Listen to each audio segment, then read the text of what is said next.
pop culture. Everything is permitted.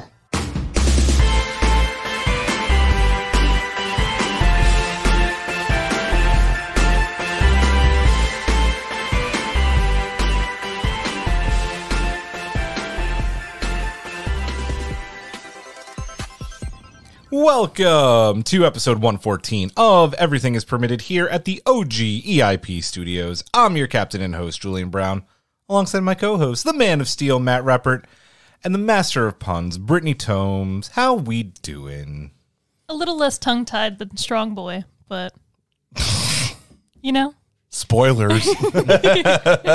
Ouch. It was vague enough. Ouch. Maybe. Ouch. I'm feeling good. It's a good day. I'm a little tired. I watched Snowpiercer and Boba all in one sitting last night, so I was Like Nice. all 7 episodes of Boba? no. I Just was just about the last to say, that's the latest commitment. episode of Snowpiercer. I normally don't sit down and watch that like media that like in consecutive sittings by myself. So Because who's got time for that? I know, Indeed. right? Indeed. Yeah, this week, guys, Wilford and Leyton finally come to a head. It's Big Alice versus the Eternal Engine, who came out up track. We break down the 3rd episode of Snowpiercer Season 3. Then the Oscar nominations for 2022 are out. Who are the surprises and who are the snubs and snubs? The snubs are There are literally many. everyone. So many. Every So film you many. actually saw in Yeah. 2021 was snubbed. True facts. And finally, the Book of Boba Fett. I don't know what you were trying to do there. No. I can't. I liked hearing. Yeah, I like that It's like, better. thank you. But I like both songs. No, it is the Book of Boba Fett. It's wrapped up. We break the entire series down. All that coming up. But first, let's get in to some rants and raves. Who's got something this week? I'll rant. So I know what you're going to rant about already. What am I going to rant about? then? Futurama. No. Oh, I stand corrected. I'm actually excited for Futurama. Nice. All right. So, but The anyway, show that will never die. I know, because I Heather actually. So I'll diverge slightly for a moment because Heather was giving me shit for that because she's like, it's not going to be as good. It's like the X-Files. I said, and I told her, I'm like, it has been canceled twice before and has come back, and each time it has Still been been. excellent. It is.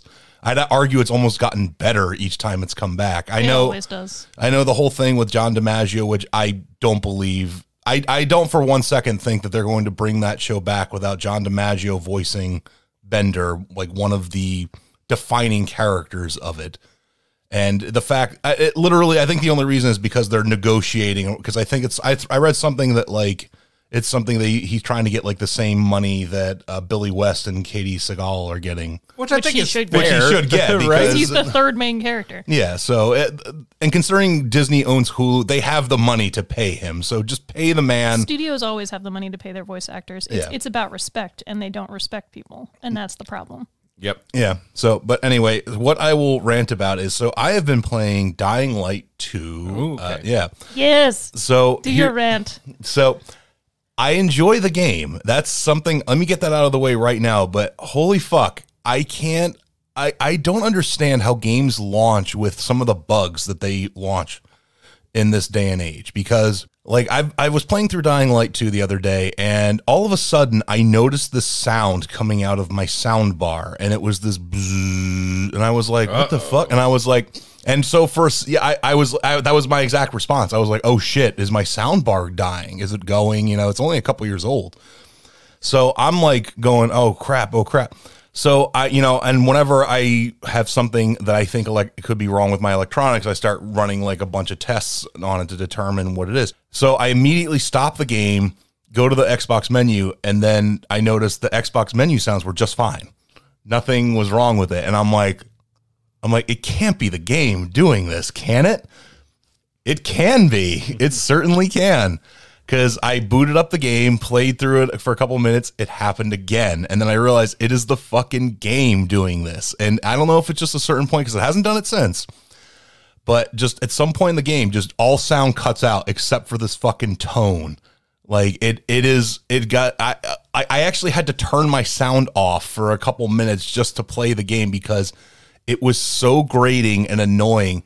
And the fact that they basically have said, and I don't know if the patch has already dropped of quick fixes that they have to put out, and the fact that within a week of this game's launch they already have to do that shit. I don't understand. Like, if you're a video game developer, publisher, whatever, just delay your game a little bit to make some fixes. People will studios wanting money, man. It's never the devs. I get it, but that's the thing. It's always though is that your game, if it makes a shitty first impression, that will never leave people's minds. Look at what's happening with Battlefield 2042. Like, there's a petition with over, I think, 70,000 signatures at this point. Oh, I think it's 150. I'm one of them, like, asking for a refund for Battlefield 2042 because that game is like a shell of a video game. Period. End of story. If you spent even on the regular or like the Ultimate Edition, you should be refunded. Listen, they refunded people for Cyberpunk. They need to refund people for 2042. Delay your fucking games. Make sure they're finished. And I know it's not the developers, but like, you're going to make money no matter what. Like, studio releasing it, like, you're going to make the money. Just wait. It's not a big deal. Your game isn't going anywhere. End of story. I'm ranting with you. I will also, one other thing I'll rant about Dying Light 2 is that it has fucking destructible weapon mechanics. That is never fun in any video game. I don't give a shit if it's Zelda, Dying Light 2, or whatever. Zelda's very lucky it was like a game of the decade type of game, because otherwise that would have been like a game breaker for me. Oh no, the developers of Dying Light 2 said that the reason they wanted the weapon, because in the first one you can repair the weapons, and so the weapon could never break as long as you had the resources to repair it. But in Dying Light 2, they were like, we want you to try different weapons and everything. Like, motherfucker, let me use what I want to use. If I want to use a one-handed weapon, great. If I want to use two-handed weapon, great. Let me make my weapon that I want to make, and let me go around killing people and zombies with it. I hate destructible weapon mechanics. They almost always piss me off because I've never been like, oh, this is really fun. I'm glad I get to switch weapons. No, they suck. They always suck. Jesus Christ. All right, you guys are good. So you're saying they don't want you to use a dying light weapon, but a dying heavy weapon? That's what you wish? That one was forced. That was very forced. I was just waiting. Very forced. You were on your game last night. We'll see how today goes. We'll see. I'm fine with forced jokes. Yep. Do you have a rant or a rave? I do. So my rave is Peacemaker every week. It's just been like this little chaotic joy to me. Same with the show Murderville, which I think I might have mentioned last week. Yeah, Heather and I watched an episode of that. They're among my favorite shows right now, and it's like Peacemaker, they have managed to make me like his character. And like, I didn't like hate him in the Suicide Squad movie, but you know, he does some things where you're like, damn it, man. Like, what the fuck? But this show really, like, it gives you a glimpse into like his whole character. It's really well done. And like the whole crew that's with him, everybody's awesome. So it makes me really happy every week. And it is one of those intros you will literally never skip. You might even think about it, but you're like, no, this is a bop. It's just fun. It's goofy as hell. And I watch it like every Friday morning before I come here. And then like my other, I guess, rant thing. It's not even going to be a rant. I'm just going to say the John DiMaggio thing. Yes, obviously he's such a big name and it's such a big role that the studio will eventually pay him what he's negotiating. The main issue I have with this is like people don't realize how often this happens, that people are doing pay negotiations a lot. The thing is the show usually isn't announced. So the only people that know that somebody's role was put up during negotiations are people that get the auditions for that role. And then they're like, wait a minute, why is this role up? So my annoyance here is that studios, like, I mean, you already have voice actors that are not treated the same way that on-screen actors are. Like, there's already a level of disrespect that goes there quite often. And then you have these studios that could definitely afford, if they can afford to bring back the project, they can afford to pay John DiMaggio what he deserves to be paid. And I have no doubt that eventually he will, but they do this thing, it's like a pressure tactic they try to do where they're like, you know, negotiations are going on so long, then they announce something, or they then open up auditions on the side. And they're like, okay, well, if you don't want to do this for this money, then we'll hire somebody that sounds like you to do it. Or we'll completely redo it with somebody else. And any self-respecting voice actor knows when these roles come up, because you do see them. You don't go for them when somebody's negotiating pay. That is the pettiest, most disgusting shit you could ever do, and it's so disrespectful. So it's nice to see the voiceover community be the group of people that are like, while we know he probably will get the role and everything will be fine, one, they shouldn't have announced the show without finishing their contracts and finalizing their payments, because that was just something shitty and overhanded they wanted to do to force his hand. And two, like, just treat people with respect. none of us are gonna like. I mean, obviously, I would never sound like John DiMaggio. I'm not even one of these people considered to be a voice imitation or to take one of his roles, etc. But there's some shady people out there that will still audition and try because. Yeah. But anyway, it was just one of those things. It's just a disappointing thing because he's one of those like he's one of a kind. He's such a big actor, and if you see they do this shit to people that big in the industry, in the voice acting industry, They just don't you give a don't shit. even know what they do to people that aren't that big. Like I say next week I could get a role in a video game or something. Let's say I'm not being paid the correct rate I'm supposed to do, or etc. Like maybe it's a non-union job, maybe it is, who knows. They could replace me with somebody else, and you would never know I even had the role to begin with. Like, it's shady shit, but I have no doubt it'll turn out fine. It's just I don't want to support the project until, for sure, everybody's on board, because it's just bullshit. Fair. I accept that. Yeah. So it's not even really a rant, because it'll probably turn out fine, but studios No, just but it is a stop rant being- that it's a stop being situation dicks. in the first place. Yeah. I'm gonna rave. This is gonna sound like a rant, but it's actually a rave. So Matt walked in and was telling me that Warzone 2 is gonna launch alongside Modern Wars. There's too many That's games. a tongue twister. Modern War is going to launch alongside Warzone. War. So Warzone 2 is going to launch alongside Modern Warfare 2 Twice the war next for the year, price of and one. A that double that news feature. maybe would have like excited me 4 months ago. I don't give a shit. I actually have broken up with Warzone. Really? I broke up with Warzone to the point where it's Julian's actually not on my ongoing video game console saga. anymore. Really? Yeah, Krampus? Did Krampus accomplish that first? Yep. Or? Yeah, Krampus, and after Krampus, the game is just dead. It really Krampused his style. It Krampused my Oh, see, style. that was a good one. See? That was Well, good. that's But 'cause it's I been didn't have to done. say it. But I still appreciate it. So you Well, I'm not in the Warzone community, so. No, from so you. you actually uninstalled I probably did. Warzone. Oh, I uninstalled Warzone. Oh snap! I did. You heard it here, not first. I've told a bunch of people that, but you heard it here. Julian's console space is a war zone. My console space is What deserves to be actually there. like thriving now because it's not on my console anymore, and I have expanded storage. Nice. So, but that's actually opened up like the ability to get back into like catching up on Destiny and doing things I hadn't done in Destiny, and also catching up on one of my favorite things, and that's binging fucking television shows and like catching up on stuff that I've been wanting to watch, but I've been so preoccupied with gaming that I didn't. One of those is a new show that I just finished. It's Kristen Bell's new show. It's called The Woman in the House Across the Street from the Girl in the Window. I may have mentioned this last week, but I just finished it. I like that you got the title. Oh, I had to look. Don't worry. No, I know. But it's funny that you've mentioned it like a few different times, and every time you're like, wait, no, it's the opposite way. Yeah. And I'm like, you're almost there. I'm almost there. It's a really good show. It doesn't have great ratings. I think it's like hit or miss with some people. I loved it. I was not expecting the twist at the end. Definitely watch it if you like twists and you think it's going to be someone and it's not. I will make one of these days. We have to bring back. Are you still watching for some of these fringe shows that some of us are? I would agree. Mm-hmm. I would agree. We'll have to put together a list of shows that we potentially could do. Yep, agreed. This could have been a fun one. I feel like we just would have ended up binging it though all the way because they're only like 25-minute episodes. Then we still say, by the end of episode 3, we were sold. Yes, and we watched true. the rest. But a really fun show, and I don't know. It actually feels like a little bit healthy to be done with Warzone 2. Like that game specifically for me was like this is how I survived the pandemic game, and as knock on wood, we're maybe starting to come out of this thing a little bit.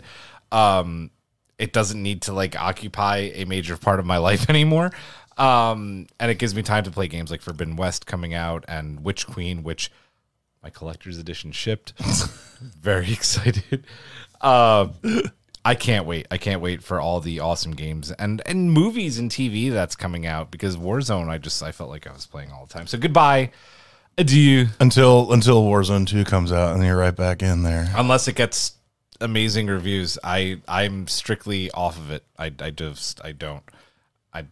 Julian has the will they, won't they of a lot of online games. It's true. He's like, Destiny and I are doing well. And you're like, oh, cool, you got back with your toxic ex. But she's actually okay. She's bettered herself. She got therapy.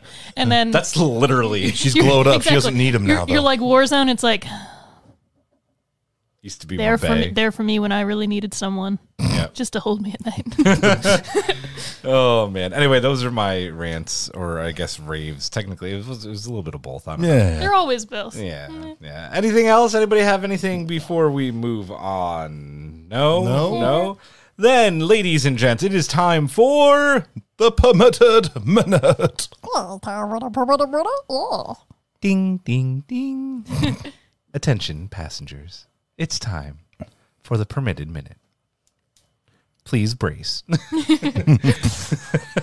It's the permitted minute, guys, and we are going to go here in 5, 4, 3, 2, 1. Mr. Gata, start the clock. Well, of course I know him. He's me. Obi-Wan Kenobi will premiere on Disney Plus on May 25th. Another day, another revival. Futurama has been revived over at Hulu. Fans are concerned over John DiMaggio not being tied to the project currently. Speaking of release dates, we're going to infinity and beyond. Lightyear comes out on June 17th. A new trailer has dropped for Jurassic Park Dominion, revealing the reunion of the original cast, Sam Neill, Laura Dern, and Jeff Goldblum. Life finds a way again. The highly anticipated sequel to Horizon Zero Dawn, Forbidden West, is very accessible friendly, with dozens of settings. Guerrilla really wanted to make sure the game could be enjoyed by everyone. Our journey back to Middle-earth looms ever closer as Vanity Fair just released a massive feature on the upcoming series featuring the likes of Galadriel, Elrond, and many more.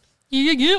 With plenty of time. Even though the trailer looks okay, I could not give two shits about Jurassic Park Dominion. man. I'm with you. Like, I haven't even watched the trailer. That's how much I don't care. I haven't even watched the second movie, but I've seen. Here the thing is, I've seen so many reviews of it. I basically have watched it because I know everything that happens. Such a shit movie. And the thing that I don't understand is how the fuck are dinosaurs like all basically running almost in control of the world? There's only like fucking 50 of them. They reproduced. And I know that, yes, they reproduce, but do dinosaurs really reproduce that quickly? Like, human beings have a very good track record of killing shit and driving things into extinction. So Lesbians find a way. Get it? Because they're all female in the original one? God damn it, Brittany. Oh, boy. God damn it, Brittany. Oh, yeah, speaking of life, I know there's like a season 2 of Jeff Goldblum doing dumb shit. Oh, on God. I know you put it on your watch list. Nope. No, I haven't. I watched one episode at your house and I was like, all right, I'm head out. That was the ice cream episode, the ice wasn't cream it? one. It was so It was so weird. It was so uncomfortable. I was like sweating. Yes, this is Navy guy here. I'm going to have him eat ice cream and then explain it.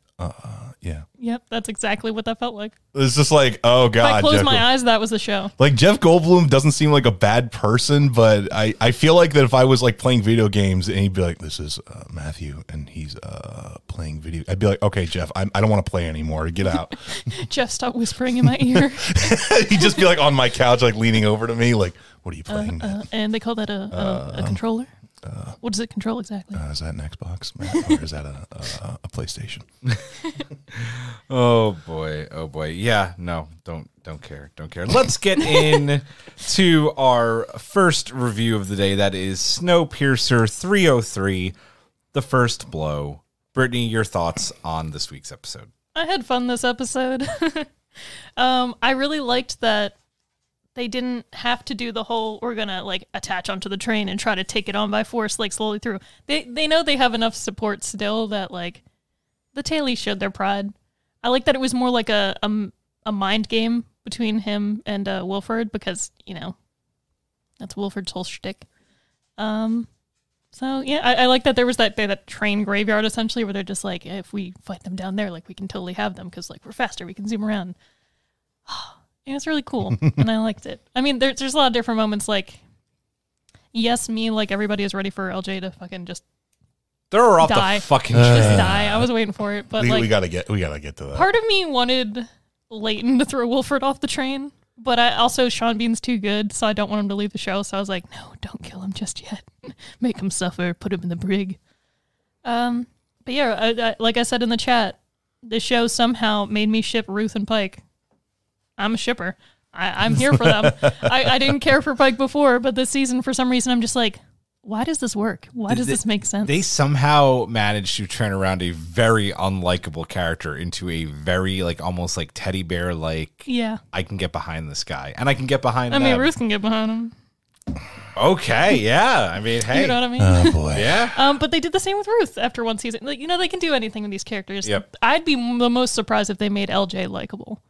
Yeah. No, I think that's too much. Like, a top moment was when she stabbed Kevin in the neck, but also at the same time, it's just like, why did it have to be LJ though? Yeah. And then she's like, long live the resistance. That's when I was like, just can somebody just go and stab her in I the was neck hoping now? Oz was just going to be like, yeet, like, Yep. out. Yeah. I feel that they are setting that up though for him to kill her later in the season. I feel that Yeah. too. Because the fact that he already said to her like do you ever stop scheming and all that and now and when she was like getting a hard on watching them like torture people, and he was just like, "What? This is not what I signed up for." I was like, "Oh, look at Oz, change of heart." Matt, your thoughts? It was a good cat and mouse episode. It wasn't kind of what you expected, where as was said that they would hook up the trains and the tailies would rise up. I did like Pike's comment to the one guard when he's like the tailies won the first war we're gonna win this war, so do you really want to be like in the way of that? Yeah, I love that he's like, we got a long memory and a long history of winning. He's like, I know your name, vibe checked. Be on the right side of this situation. It's like I'm her lawyer. Like that's not a thing anymore. I love that actor too. That it's a Christian Brun or something like But that. yeah, he delivered that line so well too. He's like, "You have 10 minutes, counselor." Yeah, I've loved him. Like, he was so good in Orphan Black that now so when he good. shows up in anything, I'm like, I'm here. He's my king. Let's go. Nice. I know I don't see it in the things, but I know they finally brought Roche out of the drawers. But Yes. now, was it his wife or daughter that Wife. died? Wife. Was it his wife? Yeah. Okay.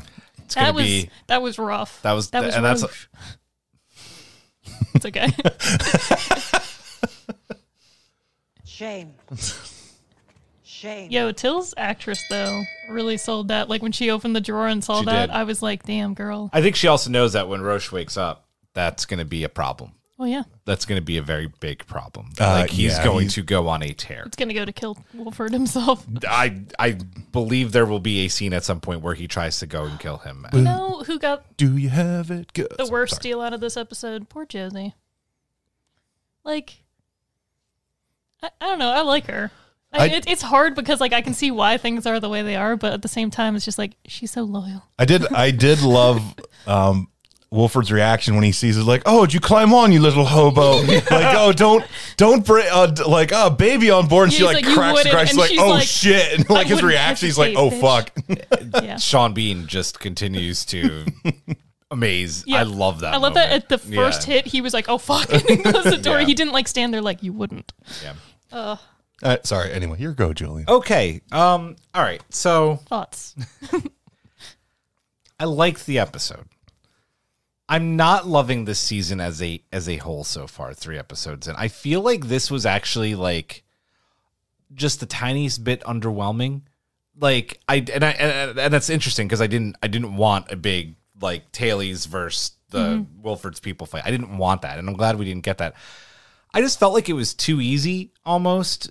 I think that's the point, though. Yeah, I don't know. And this is going to sound like a really stupid complaint, seeing the kind of show that Snowpiercer is, but the official account on Facebook last night like posted a thing about what's his name, the guy who died, Strong Boy? Yeah, Strong Boy. And I got to tell you guys, like, I actually had a big problem with the torture scene. Like, I feel like this show, and you guys can tell me if I'm wrong, I feel like this show has maybe like graduated away from like having to show that kind of stuff. It's like more mature than that now and can really just like lean on its actors to act out like the desperate needs and wants and, you know, political drama. Like, I don't think I need to see people's like fingers getting, you know, chopped off or tongues being ripped out anymore. Like, it just bothered me. I thought it was just like, you know, I don't know, torture fetish for no reason. I don't know. It threw me off. I don't know if I mean, you're I'm not going to tell you whether you're wrong or not because that's an opinion, and you don't like seeing torture for no reason, which is it's a valid opinion to have. But we're LJ But here. I was going to say, as long as there's a train that exists where there's holes in the side where you can stick people's arms Yeah, out, which was this the entire shit's gonna episode, happen. It's always supposed to be looming in the back of your mind that it's like Wilford can and will torture Yeah. and do anything to anyone to get what he Yeah. wants. And that was that last thing. Like, you knew that Leyton was right there. the day will probably be saved, but Strong Boy still Someone's doesn't not make going to it. make it, right? And it was still that thing where Wilford's like, well, we're not going to kill or hurt anyone. But lo and behold, it's still done because he knows he's at the end of his rope. Yeah. Was it rough, though, especially like the tongue part? Sure. But I've seen way worse torture and stuff in shows where it's definitely for like no reason. Oh, yeah, no, 100%. So for this, I was like, okay, Kevin's got to have one little less sadistic thing. Sure. I was really happy to see him die because he just annoys the hell out of me, which is his whole point, which is good. I love the scene where the fireworks get set off, and that's like the moment, and they're like, all right, we got him. And I like that you see Wilford for the very first time in a state of like, oh shit, I've lost. Yep. Oh shit, I'm very vulnerable, and I'm lucky that this man is not killing me right now. It reminds you of the episode where you see all the red lights lit up, and Leyton and everybody else being like, "Oh fuck, we've lost." It's like so it's the opposite. He sees the fireworks go off, and he's like, "Fuck." And I like the fact that he at that point is like just completely irrational. Like everybody knows that Big Alice can't make it up the ridge, and he's like, "No, you know, she's got a little power left in her still," and blah blah. And she's like, nope. And Snowpiercer calls the bluff and nudges her down the ridge. And I'm like, great moments. That stuff was great. Did you like how Javi still opened una cerveza? Yes. I love when he said that. I was just like, code word. Open the door. Yep. No, that was great. I like the hug between Javi and I feel horrible. I almost cried there. I always forget the other engineer's name. He's other engineer. He's other engineer. I love Ben. Yeah, Ben. It's a very easy Ben and Javi. I love their moment. It was great. But I don't know. I feel like we're seeing too much of the same stuff that we've seen in past seasons, that I want this show to move on and move along to like Melanie and which to chug along. Yes. Chug along, get up that ridge and like give us something new. Yeah, get back on track and give us something new, because right now it's just like a whole lot of like rehashed plots and I'm kind of over it. There's only so much you can do with a train. With the train that goes around the same loop. And this is going to be a problem moving forward for the show too. Like we're in season 3 right now. Like realistically, how much longer can we talk about this show season to season? I think it's only going to have 4 or 5 seasons. Yeah, they can't. Because I was thinking about this last night, and it was something that I wanted to ask you guys: is how long do we think the show can go? I mean, dude, this show could end after this season. Could. If they find like the warm place or whatever, then the show's pretty much done at that point, because you can't have a show about a train going through a frozen earth when there's a spot that they can inhabit. Yes, exactly. So agreed. So yeah, it was fine. There were some really awesome moments, great visuals, great acting. Sean Bean just is continuing to amaze me. I want to see him in other things as well. So let's get into some more detail. Train on Train, Cat and Mouse. I did say I think that was a lot more entertaining than just seeing another Jack Boots versus Tailies. Didn't need it, didn't get it. Happy about that. Well, that is, see, I'm also glad they didn't do that, because one thing that I also thought about last night, because I was like, are they going to do the whole like the Tailies rise up? Is how many people are left at this point on this train? Exactly. Like so many people have gotten killed. They brought on one survivor. They're up one, but they're down like I feel like a couple hundred at this point. So. Definitely. What do we think about that, right? Like it was mind game tactics rather than just like all out violence. It is, and I know they kind of mentioned it very briefly, but when they're like, how do we lose a 1,000-car train? Like, because something that large you feel like would be easy to see, because it would be kicking up. Well, you see, it was really dark, and they were like on another ridge, so it was really far away. I mean, I didn't find that like completely out of the realm of like believability in the show. They did turn off all their sensors, all their lights. There's no electricity. There's no buildings with lights on that can like kind of like and if the shine a light on wasn't them. out, It's a dark world. So I don't know. I didn't have a problem with that. Not Thor. That's no. I liked this way of defeating Wilford, because you have to beat Wilford at his own game, and he loves, as much as he is psychotic and likes violence, he loves mind games more than anything else. So the way to beat him is to constantly like outdo him or actually have the upper hand when he thinks he does. So I like when they were head to head and they had that whole, it was like the hostage situation sort of thing, where Leyton's like, okay, well, let me see Zara. And he's like, oh, well, she's right here. But then it's like, oh, here's Audrey. We're going to turn on the one light to be dramatic about it. But awesome set piece. It was a really good part. And I liked that the second that it happens and it's dark enough, Leyton's just like, go, go, go, go, go, go, go. And I was like, yeah, boy, get on that train. Go, go. I was hyped for it. But yeah, Josie cracking the window. I was like, go off. I like when she walks in and like Wilford's so defeated, he doesn't even like do anything when she enters the room. And I was just like, you can stab him again if you want. Like I wouldn't. Right. And then she sees Leyton hugging Zara and the belly of his kid and all that. And you could tell she felt something about that. Yeah, so because she like kissed him before. And she still got feelings. There's a love triangle. Yeah. I know why Leyton didn't kill him. You need to keep him alive. I know. If he kills him, he loses the entire train. And he becomes like a dictator. He becomes a martyr. Yeah. Leyton, I mean, yeah. Wilford becomes a martyr. He loses, and then Leyton loses the train, and then there's just no point, and show's over. So, do we like the lady that was with them? Whose name I'm forgetting for a second? The Sykes. Oh yeah, she's on their side. When she dropped her clothes in front of Audrey, and she was like, "There you go, but you have no access to the night car. Good luck, bitch, traitor." Bye. Like she literally was like, "Traitor, bitch," and walked away. And I was just like, which is funny because Sykes is technically a traitor too. But I was like, "This is incredible. It is full circle. I love her." Yep. Still don't like Audrey. Nobody does. Audrey and LJ. She played her role. She did. But I like how she was like, "This shit's gonna go wrong." I know that I kind of went in depth about this already, but I just want to kind of get your opinions on it, about the violence of the show. I feel like sometimes, I know it's a post-apocalyptic show. I know this is what these shows strive to do. I feel like it goes a bit overboard sometimes. And I do feel, again, like that it's graduated a bit from like the icing of people. Agree, disagree? So I think the whole, the purpose of that is so when Kevin gets stabbed in the neck, you're like, fuck yeah. And I felt was the reason for it, because otherwise I'd say, yeah, you don't really need that stuff anymore, but we have to drive home how brutal and SS like Kevin is before the next stabbing. Yeah, you can't have people like, because listen, everybody loves Sean Bean and Wilford, and you might have some people that watch the show and are just like, Wilford's not that bad though, and then you got to remind them with like the terrible shit violence. Yeah. But I would say that the scene where last week where Ruth almost lost her arm, or the week before, whatever week that was, that to me was a more like, I was actually like on the edge of my seat, like stressed for her. Oh, right. Than No, Strong Boy. Because Strong Boy, I was like, you knew when he picked the fight with them, he wasn't going to live. Yeah. So the fact that they even had them lined up in the next scenario and you saw them pull out like I was like, well, you're all going to die. Yeah. But they didn't. Only 1 out of the 5. You think the others, by the way, would be like, yo, that LJ bitch, we need to like do something about her. I don't know why We'll they see. didn't. I like how she was just like, let's be on the right side of history. Hands him a fucking orange. And I'm just like, he just watched his friend be fucking murdered in front of him. My dream scenario, as I'm complaining about too much gore on the show, is they do throw her off the train, and like the last thing you see is her just like basically insta-freeze going like, save me. And then somebody down the line on the train pulls out a pipe and just shatters her. Oh, LJ. Oh, God man. damn. Yep.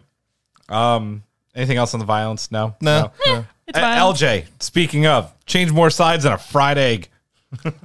Time to throw her overboard, yeah? I said this, her character especially, Ox, all right, it seems like they're doing something slightly interesting with Ox. Oz.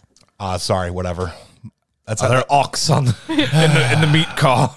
Yeah, anyway. It's all good. Yeah, but with Oz's character, at least they're showing that he has a little bit of like, this is extremely fucked up and I don't want to be a part of this. He's developing a moral compass. Yeah, I know. You probably should have had that a couple seasons ago. But anyway, her character is, I don't find her interesting. I don't find her little psychotic bitch shtick like compelling to watch. I don't, and I mean, I'm not saying this is the actress's fault or anything. It's what they give her to work with. Yeah, it's the character itself, herself. And the fact that, I mean, in any real scenario, like LJ would have been put up against the wall. Like, yes, like in any realistic scenario, like that would have, as like the other people that were next to Strong Boy is like, they would have immediately said like, yo, she is a part of this. Like, we need to like hem her ass up. Yeah. Yeah. They would have been like, cool, you killed Kevin. You gave me an orange. Great. Yeah, I don't care for LJ. She's like the character I've liked the least out of this whole show every season. That being said, I feel like when she fucking got away with murder literally in season 1, even though Melanie read her for fucking filth, you knew she just wasn't going to go away quickly or easily. I'm hoping this season is the last we see of her. But if she is going to be one of those characters that somehow changes for the better, I don't know if she can. She's fucking psychotic. But who knows? Maybe Melanie will come back to the train and just be like, guilty. Guilty. I like it. Let's talk about Wilford real quick, a little bit more, surrendering and Leyton's big lie at the end, which also did not sit right with me. He's not smart. No, he's not. He's just not. Leyton's got the spirit, but he is not smart. No, the lie was incredibly stupid. And that's I haven't been a fan of those the liar revealed things, and that's what's going to happen this season. Is because at some point Wilford's going to find out about this lie. I like when Ruth said the train demands a lie, because she's like, let's be honest, everyone who takes over is in control fucking lies about it. Yeah, but all Leyton has to do is just because this whole like we're going to have people vote on the desert. Like, dude, just fucking go to the Horn of Africa and determine whether the shit is real or not, and then you could be, do Mr. Democracy and everything like that. I think that the train would have voted yes without the lie too. Like, if you watch this show and like what people want, like this show does a really good job of showing you all of the passengers' faces and what they're feeling. It's not something we ever really talk about while we're reviewing the show, but there are so many just like guy 3 in car B. Exactly, like extras where you see the mood of the train. The mood of that train is get us the fuck off this train. Yeah. We will do whatever the fuck you want at this point. So here's the question. Do you think that Wilford finds out about the lie because Asha tells him? Because she seems to have some reverence for him still. There's a lot of people on the internet right now that actually think that Asha is like a fucking serial killer and is going to be. It's just because she's putting her mask on and hyperventilating. Bad news. But no, it's also about some lines that she delivered about like being a survivor and the scars she has on her, etc. Did she really? Was it really her and her nephew at the end, or did she kill everybody? Whatever. My main problem with this is the specific lie he told. Like, he could have told a better lie where it was just like, while we were gone those 6 months, like they were actually doing, we were putting out, like, we were checking satellites, we were checking trends. These different areas didn't work, but he could have just said one simple lie where it's like, we put some out, or there were some in the Horn of Africa that have different readings. This is our closest chance to maybe having a hospitable zone. I found this lady in an area that wasn't even hospitable, and she somehow survived because she had heat.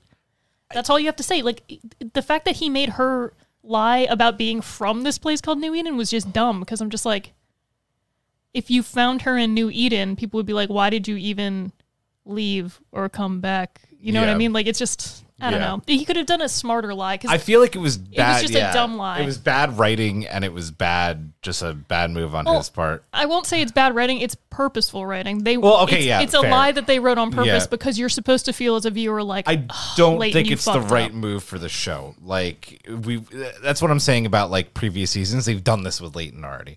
Like, I don't like it. I don't like it. Leyton's gonna make mistakes. Yep. Can't be the perfect Messiah. At least he didn't. To be fair, at least he didn't go, I had a prophet vision of a tree in Africa. Because Till was like, you can't tell people that. I don't even think he fully told Ruth that either, because she was still like, you got to be prepared for if they say no. I think what it comes down to is the Leyton character. When it comes to a threat like Wilford, he knows what to do. He knows how to deal with them. But like when it comes to just leading people, he kind of is lost and doesn't know the best way to do it. Yeah. Well, he's an idealist. Yep. But not. Yeah. That's why we need Melanie back. Lead us, Melanie. I would have Ruth be the leader. I agree. And Leyton be her confidant or whatever. Yep. Because she did a really good job while he was gone. That being said, I'm sure Leyton can pull it together. But just, damn boy. Will he? That was rough. It was rough. That was a rough lie. Finally, speaking of Melanie, was that Melanie? This is the question I have. I don't know what you're talking about, because Melanie didn't show up in the episode at all. Well, if you're talking about the promos and previews, I don't see them because I watch on Amazon Prime. Yeah, I buy my episodes on Vudu, so I didn't see any. There's a moment where Melanie's daughter, Alex is in a suit, and Melanie, we're pretty sure that's Melanie in a suit. And they talk to each other? Where? Yes. Okay. I was trying to remember this. I don't know if it was this week's episode or another week's, but where in the world was Melanie? Where did they drop her off at? Where in the world is Melanie San Diego? I can't remember where in the world she is. I don't remember where they were when they dropped her off. I just remember it was that one outpost. Mm-hmm. But as we can see, rats lived. They did. Plants grew underground. They did. She's fine. Let's rate this episode out of 5 fireworks shows. I think I'll give this one a 4 out of 5 because I really enjoyed it, but I still think the previous week's episode, because of like the compelling like Ruth going head to head with Wilford, was like it had something like a little more that I loved. That and just seeing her devotion to the cause, even though it's like an all is lost moment because they don't even know if Leyton's coming back. I really liked that. But this week's episode, I mean, it was just solid. I'm glad they're finally back on the train because I wouldn't have wanted to spend more of the season waiting for them to come back because then it just would have been too late. So I think, like, in terms of how long the season is and the plot, it was the perfect time for it to come back, and the way that they did was better than I would have expected. Yeah, I'll probably also give it a 4 out of 5 just because, once again, I know we've said it pretty much every week, Sean Bean killed it. I loved the resolution with with the 2 trains and how basically he forced Wilford into acknowledging defeat, and the whole moment when he's like, say it, and he's just like, Andre Leyton has the train. Yep. Like that was a good moment. Acting. That was a great line. Great line delivery, yeah. It'll be a 5 out of 5 when Melanie returns. When will Melanie return 5 out of from 5, war? Jennifer Yo, watch it Connelly's. be some fucking Vision Quest thing. Oh, She just God. appears to talk to Alex in her dreams like, you know how the train goes. I feel like if that happens, I'm going to hear Brittany scream. I'm going to scream. I'm just going to hear You know Brittany, what? God damn it! I'm thankful just to see Jennifer Connelly on screen. So if she's really dead and we only see her as visions, I mean, don't we all? Yeah. I'm just kidding. I act like I thirst so hard over her, but I You just think it's do. funny. I love her. She's the best. I'm going to give this a 3.5 out of 5. It was good. There were some really great moments. I keep wanting more from this season so far. So we'll see how it goes. We'll be back next week with our review of episode 4. Woo. Get to our next segment. We are going to go through the Oscar nominations. Oh, and boy. we are going to, we're going to have a talk about these because it's, I don't know. I feel like I'm not even a film critic anymore. Like I look at this list and I'm like, what the fuck? I haven't heard of any of these movies. We are. See, I this am is what- so disconnected. watching, if you're Excuse me, we did the cinema score one time for did. Moonfall. I think we're critics listening, now. if you're listening live today, it just happened. Twitter is down completely. So I had a tweet and the world got better. from Josh Brolin, and I think I know most of it. Josh so Brolin tweeted you? No, I have a tweet. Oh, that okay. I- Well, dude, I was like, damn, boy. Dear Julian, Twitter's going Dude, down. Love Josh me and Brolin. Josh are your boys. No, Josh just snapped and made Twitter disappear. He tweeted about Fine, one I'll of do it these. myself. One of these. What do you call them? He was I like, can't the speak. fuck? The Oscar Nominations. nominations. We'll get to that. Let's go down this list. We're going to talk surprises. We're going to talk snubs. Lots of snubs. Let's go right from the top. Actor in a leading role. We have Javier Bardem for Being the Ricardos, which I do want to see. Benedict Cumberbatch for The Power of the Dog, also something that I actually have on my Netflix list. 2 of these movies I have on my Netflix list. Andrew Garfield for playing. I'm so blanking today. Could somebody help me? Jonathan. Thank you, Jonathan Larson. In Tick Tick Boom. Will Smith in King Richard, and Denzel Washington for The Tragedy of Macbeth. I know we talked about this before, and I'll say it just while we're recording, but I think this is the least connected I've ever been to the Oscars.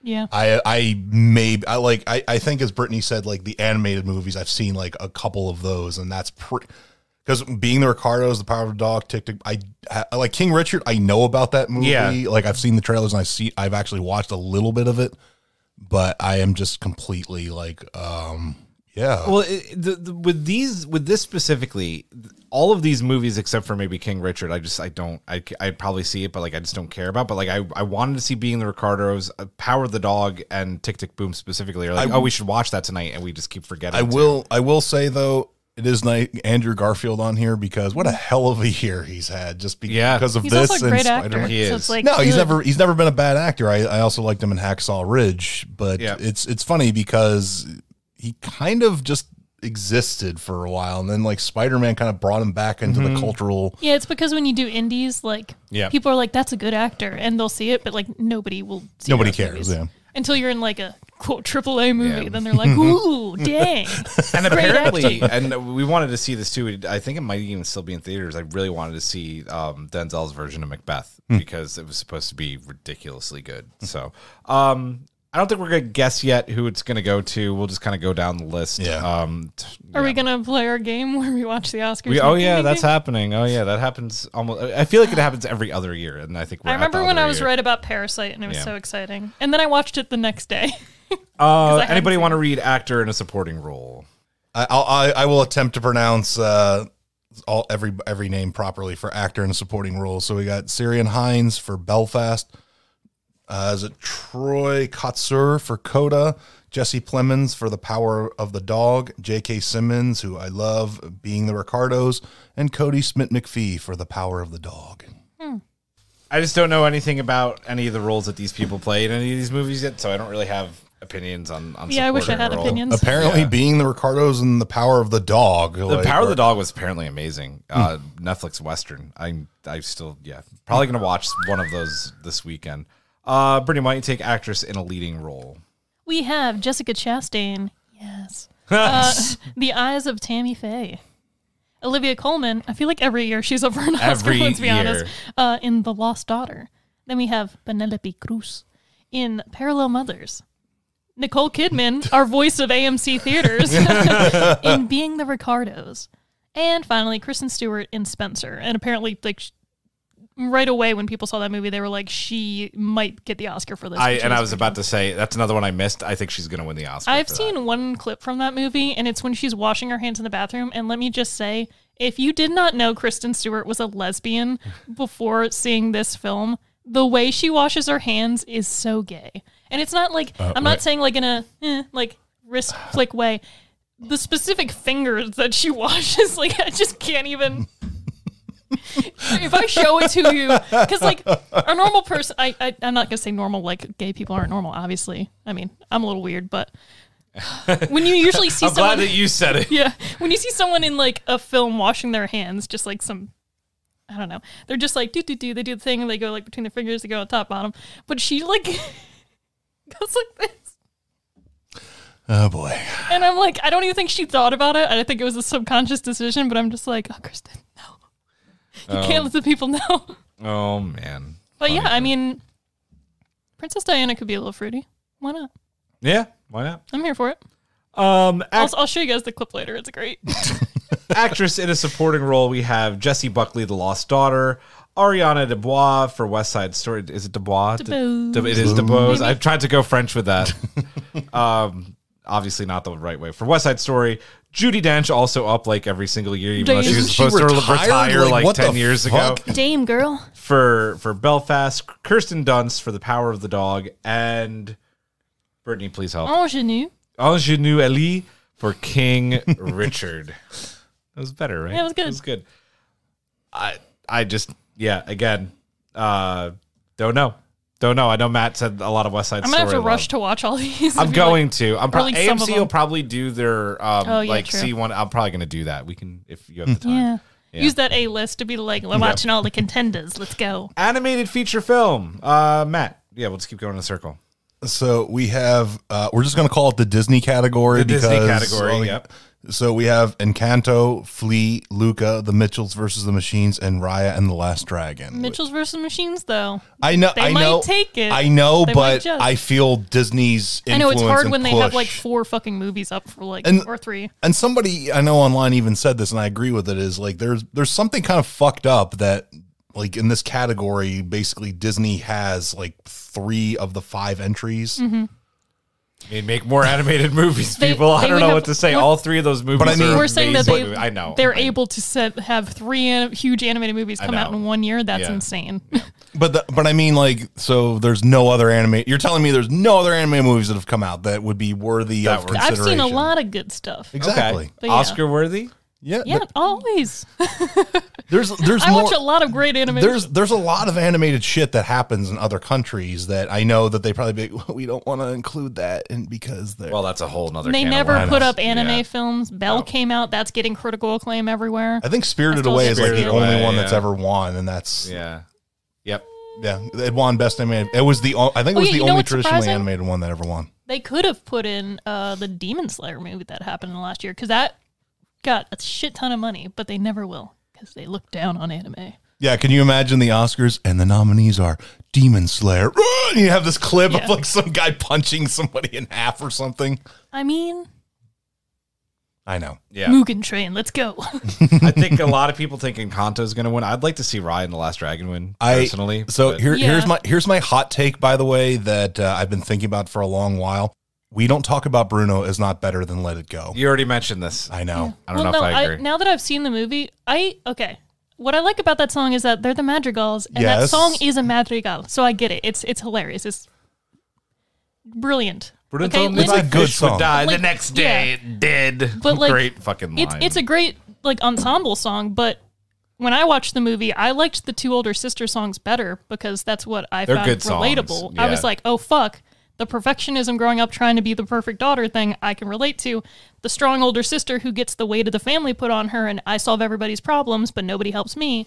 Relatable. Like, yeah. and I like those songs also on their own. Like I find myself humming or singing those more than Bruno. But like Bruno, I think the reason is that great. Bruno is so popular is just because it is so catchy. It's also just like catchy. it's It the is same catchy, song yes. that you have in I Like It Like That. Like it's the same bass. Yeah. Like they use it for so many different songs, so it's Yeah. so catchy and it's gonna stick in your head.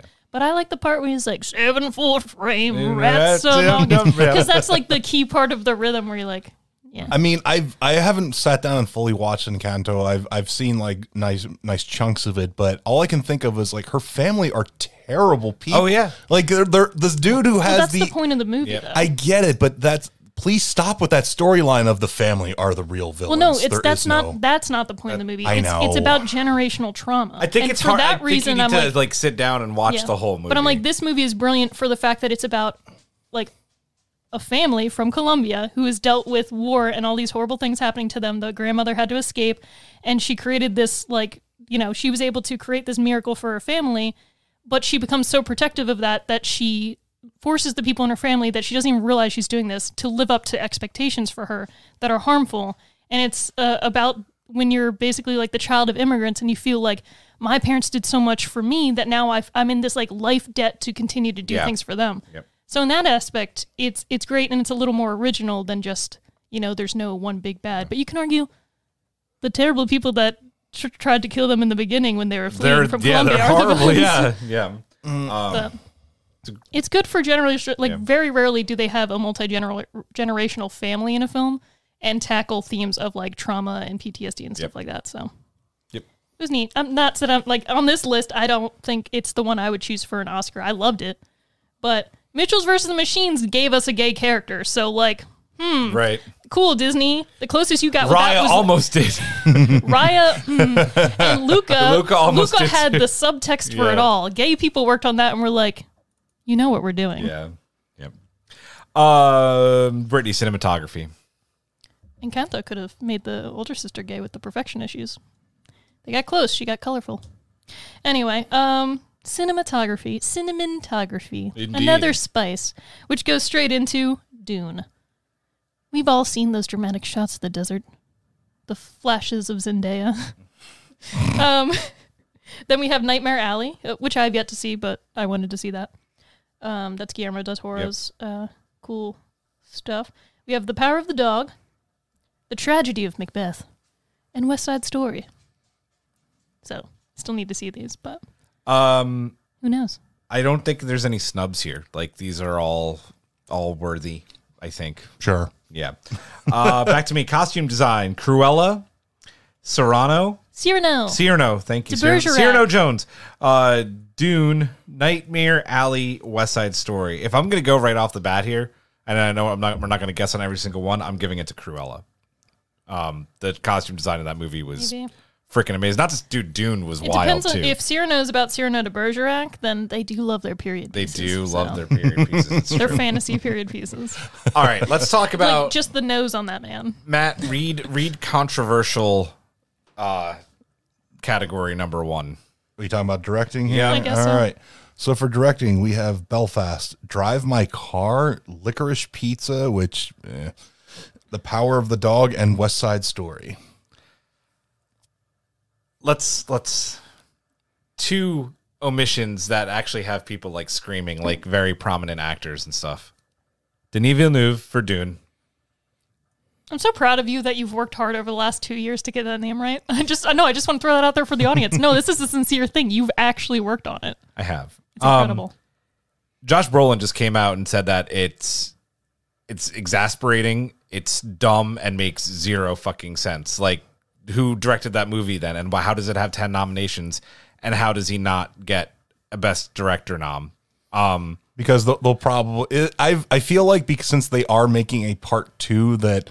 Some of the prevailing thought is we'll just nominate him for part 2 and move on. that I know, makes I get no it. sense. Yeah. I get it. Trust It's me. like Lord of the Rings, though. I know. I understand. I get it. I'm not saying it makes sense or is logical, Right, but because the other Are the Oscars ever the sensible other or huge logical? omission here is one that gets nominated for Best Picture as Free well.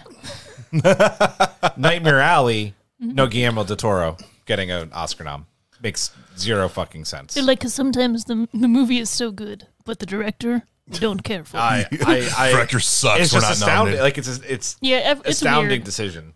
Like, I don't know. But Licorice Pizza.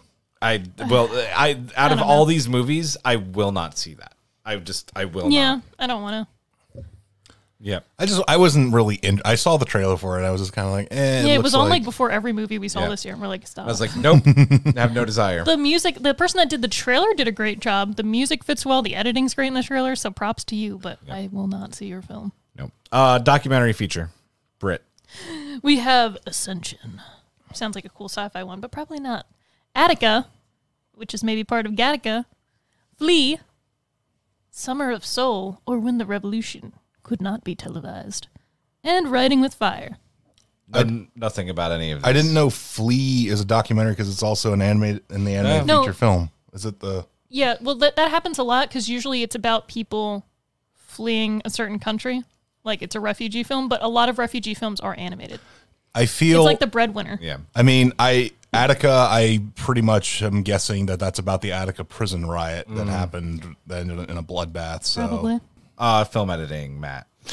Don't Look Up, Dune, King Richard, The Power of the Dog, and Tick, Tick, Boom. Nice. International feature film, Drive My Car, Flee, The Hand of God. Lunana? Lunana. Yes. Lunana, a yak in the classroom. I want that to win because there's a yak. The worst person in the world. Makeup and hairstyling. Let's stay here for a minute. Coming to America 2, which is why did they even make that in the fucking first place? Cruella, Dune, The Eyes of Tommy Faye, and House of Gucci. I'll probably say either Dune or Cruella. I'm gonna go Dune. I'm gonna go Cruella with this. I think Cruella's gonna win some Oscars. You mean you don't care about Lady Gaga's 400 different wigs in Father, Son, and House of Gucci? Talk about a movie that no one cares about. Yeah, I that didn't movie see it. bombed too. I think.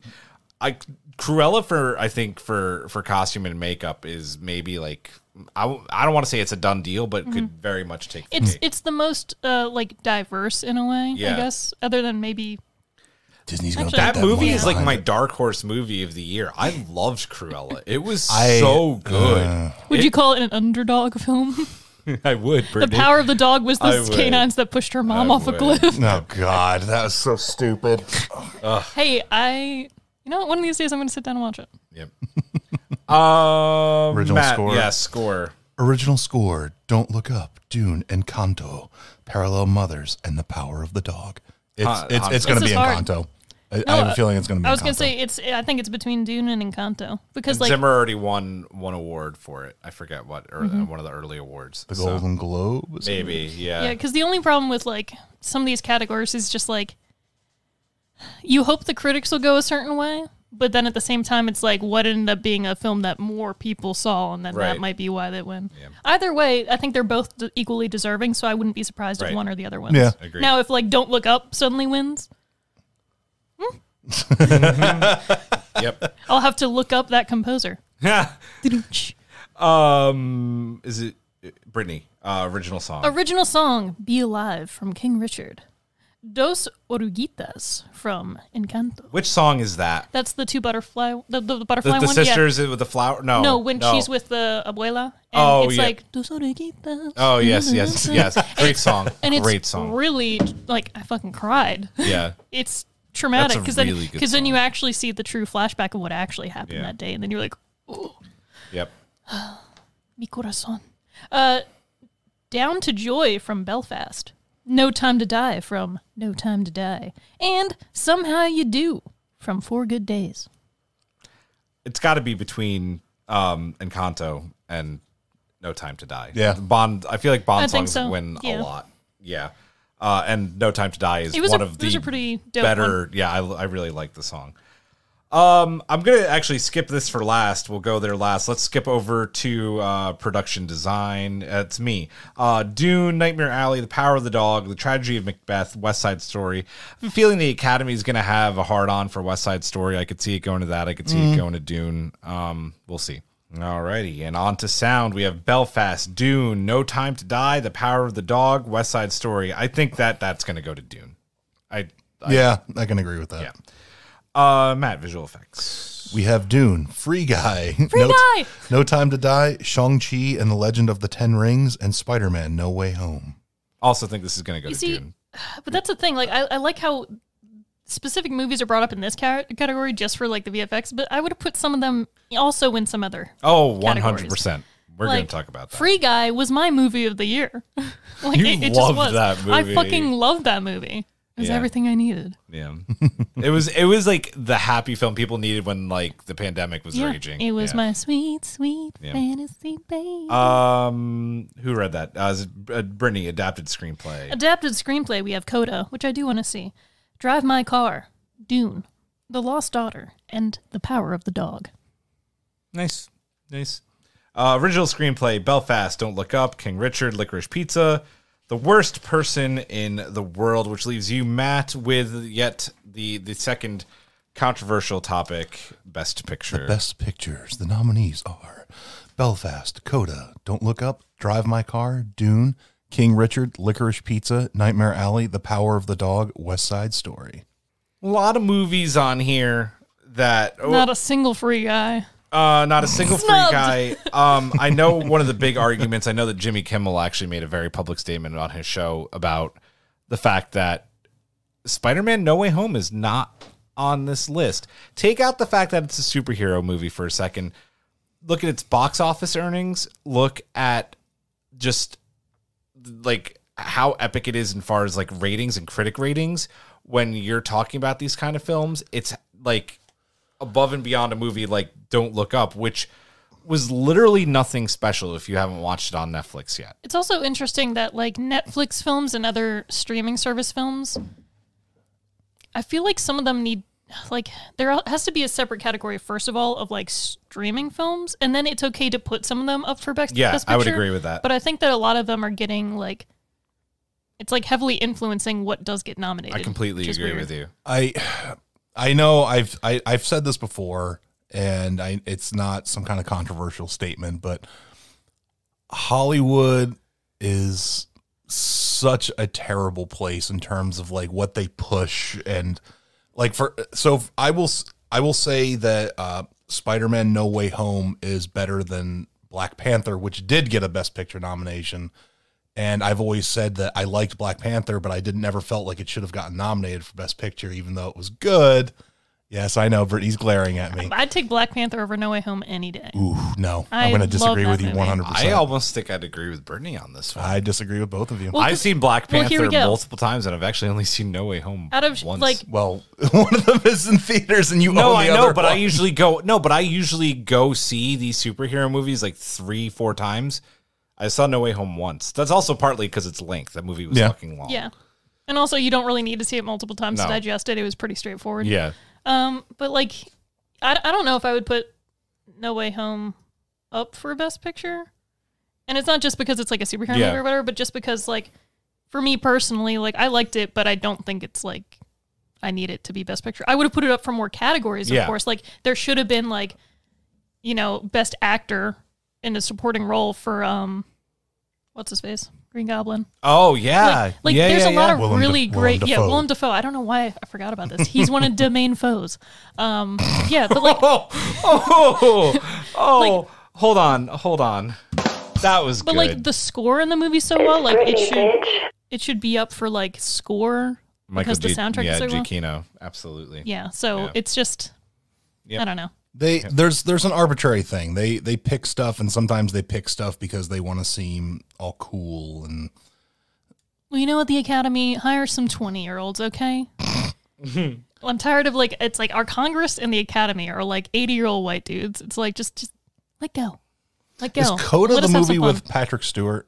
Because I don't think so. I don't know though. I have to look it up. Because I thought I just know the main actress. Because I thought I saw. See now I'm gonna. Because I thought I saw a thing for it on Vudu, and I wasn't. I was kind of. Everybody's getting out their phones. It's Ben Kingsley, not another old British dude. Okay, so there's another movie with a very similar title to that. Coda. Yeah. We'll see where this all goes. We will it has Kinsey in it. Our Oscar wrap up. Kinsey from Lock and Key's in it. That's why I want to see it. Yep. We'll be back with our Oscar coverage at the end of March. And I'm going to try and watch as many of these as possible so I can give an actual opinion other than just groans. Guys, let's get into our main story of the show, the Book of Boba Fett. The Book of Boba Fett. That's what we're here to talk about. Matt, we'll start with you this time. Your thoughts on the series. The Mandalorian season 2.5. I mean, I liked Book of Boba Fett. I felt that they did a huge disservice because if I'm Tamora Morrison, I probably would get a little annoyed over the fact that several episodes of the show that was supposed to be dedicated to my character were pushed to The Mandalorian, which I know has been a thing that's been going around for a few weeks now, and we're not surprising anybody by saying that. Even though I did enjoy the story beats with the Mandalorian, with exceptions, which we will most certainly get into. But my initial thoughts were it was good, but it wasn't great. I wasn't blown away by it. I'll say the first 3 episodes of the show were kind of meh to me. And then like 4 through 7 is like a little more fun. Obviously everyone's going to say for the same obvious reasons. But I will say, like, when this show was announced, I was like, oh, interesting, cool, I'll check it out. It's not something that I was like, oh my God, I can't wait for this. But watching it, like, I feel like I cared a little more about the side characters than I really did about Boba. Like, I joked about it the first episode, but I was like, hell yeah, the Fennec Shan show is here. I was going to say Fennec Shan. But Fennec really was the character that I was, like, the most drawn to out of his storyline.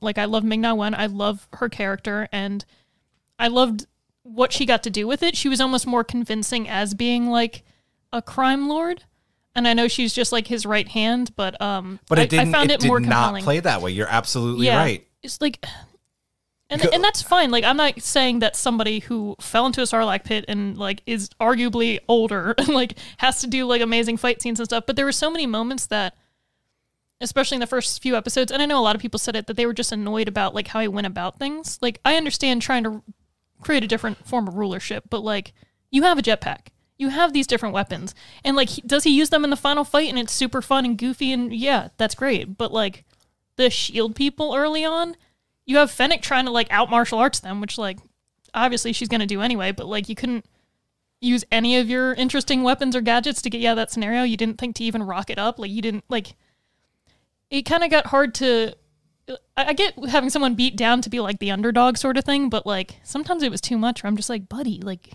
do something. It was a lot of like, why are you not being Boba Fett? Yeah. And like, I didn't mind the backstory where like we got to see more of the Sand People.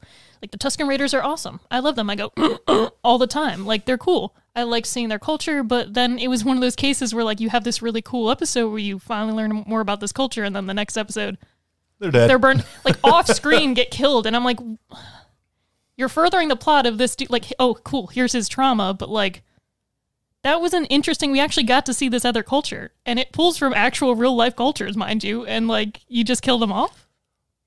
What? And somebody, I know it's be like, oh well, Tamora Morrison is in his like early 60s. Ming-Na Wen is 58. Ming-Na. Like she looks like she's in her 30s. I get it, but We talked about that Let in my me house. let me just stop right there though, because Tamora Morrison is a fucking athlete. Like the dude is ripped and can still do it. So that wasn't the issue. Yeah. There was something else. Yeah, it was a deliberate holding, choice. Yeah. But like, and I'm not one of those people that, you know, like everybody likes Boba. They're cool. He's cool in the original movie and stuff. Like, I wasn't one of those people that ever thought like the show has to be a certain way or certain things need to be done. But like, it was just weird that when he shows up in The Mandalorian, he does a lot more than in his own show. Like when he showed up in The Mandalorian, I was like, Boba's still a badass. Right? He's different. He's older. Like he's been through stuff that we don't know yet. And I thought this show, while not having many expectations, and like that being said, I still enjoyed it as Mandalorian 2.5, but I agree that I feel like he should have had a whole show where it was only 7 episodes. Like you can't make all 7 episodes about your main character. It was a little meh. Did we still get some of the best Star Wars out of the last few episodes? Yeah. It's just unfortunate that like you had to use another character's chapter to give characters that already have multiple seasons more. yeah. Yep. I think they just wanted to feed us while we're waiting for the next Mandalorian season. But they didn't need They didn't to. need Yeah, I know. to. I know though. they didn't. They just didn't need to. I have so much to say. Oh, boy. I have so much to say about Oh, this boy. show. Starting to wind up. I didn't mind the first 2 episodes. I didn't. I thought the first 2 they were a little slow, but they were like I really Establishing. liked the lore. Yeah. I liked the lore with this. I said this to Karen during both those episodes. The fact that we got like deeply entrenched into the ways and the traditions of the Sand People is some of the coolest Star Wars we've ever seen. Like I loved that. It was cool seeing them.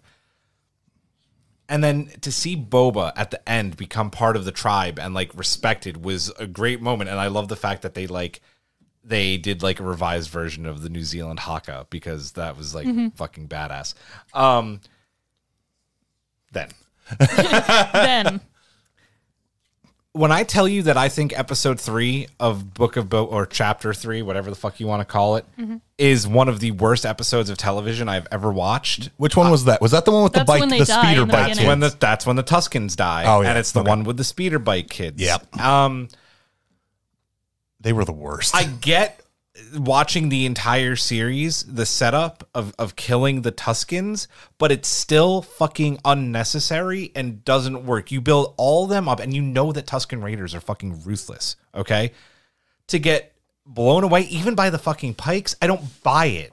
I don't fucking buy it for 1 second. I feel like he could have had another reason to hate the Pikes other than killing There, this he group. already did. Yeah, I know, but it was Yeah. just like to have that whole group wiped out for what? For nothing. For absolutely fucking nothing. That's one of those tropes that like you would see from an older movie where it's like the white guy was raised up by the Indian tribe that gets wiped out. Yeah, and the tragic thing is you're just like, he's not even white. Yeah. And they did this to him. But I think it's a case of, once again, you look at who directed what episode or who was writing for what episode, and you can always tell when it's like, okay, this person hopped in, they did their thing. Like, I could tell the minute it's a fucking Bryce Dallas Howard episode, even before she announces it. The first 2 seconds of that fucking episode, I was like, Bryce did this. Yep. Look at the way it's shot. Yeah, her dad is Ron Howard, so of course she knows shit. But at the same time, she has a lot of care in her directing. So much. This episode was just like so unfinished, and I don't get like the visuals of this episode. I don't get putting these kids who I dig the characters. I think it's cool. I think it's a cool. No, I think it's a cool concept. But like one way to immediately take me out of Star Wars is put them on fucking The 50s Power Ranger fucking moped. Vespas. Like That was, even my mom was like, this is kind of goofy. They looked out of place in this desert They planet did. and everything. And the CG was unfinished. Like, and listen, we figure out very quickly 2 episodes later where the CG budget Oh, went. absolutely. But like, there's a moment where Boba is on his speeder bike or he's on the Bantha, like crossing the Dune Sea, and I'm like, oh boy, I have seen. Like, I bet you, like, Eric. He's like, I've seen have done Zone better. Drifter. Yeah, I've seen Zone Drifter. That was Eric does Blender. He knows what he's doing. yeah, like Eric could have done better, like doing that. Like That episode seemed so unfinished and just so wrong in every single way. I hated it. And then, it gets better. Episode 4, The Mandalorian, season 3 premiere. Yep. Preface this by saying it's one of the best episodes of anything Star Wars or movies I've ever watched. But it makes no fucking sense. Like, don't do this when the name of the show is called The Book of Boba Fett. I get that maybe you're playing around with the title itself, calling it The Book of Boba Fett, so this chapter is about the Mandalorian. But they could have done something where he shows up and been like, and you could have. He just ends up on Tatooine and gets a new. Well, yeah, you could have made the reference, like he could have maybe mentioned something about like, oh yeah, I'm not a Mandalorian anymore or something, and be like, oh shit, now in the next season you could see that. And I have a problem with that too. I have a problem with that moment, and I know it's a setup. But when the armorer was like, "You're expelled. You're no longer a Mandalorian," I was like, "Girl, you are wrong." I mean, the armorer is the one who maintains their society in a way. She maintains a certain that's what I mean. Religious, like, she is the David. She is the David Koresh of their. You can't atone. She was like, you're going to have to atone. But that's the thing. He doesn't need to atone. If he like everybody else that he has come across that are actually Mandalorians have been like, those are not Mandalorian. Like, they are a cult. Like, they are crazy. At that scene, like, he is more Mandalorian than anybody in that room, specifically because he has the fucking darksaber and is actually still like going by the actual Mandalorian creed, not by like you can't take off your helmet. Every single fucking Mandalorian, but this crazy cult. No, I'm not. I'm just ranting about the. So I was like, you're wrong. He's more Mandalorian than you. He'll be back.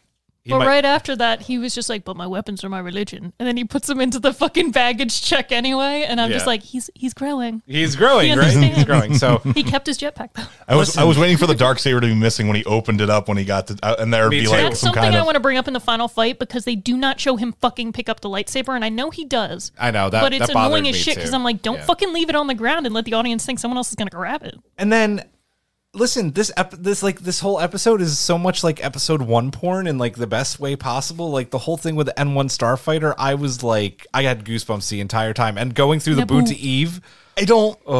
So the thing with the Starfighter is, where the fuck is he supposed to put bounties that he catches? He gets heads now. he kills. What if somebody's like, I need you to take him alive? I think they're I'll just showing strap that him to the outside of my ship. They're showing that he's not really in the bounty hunting business anymore. Yeah.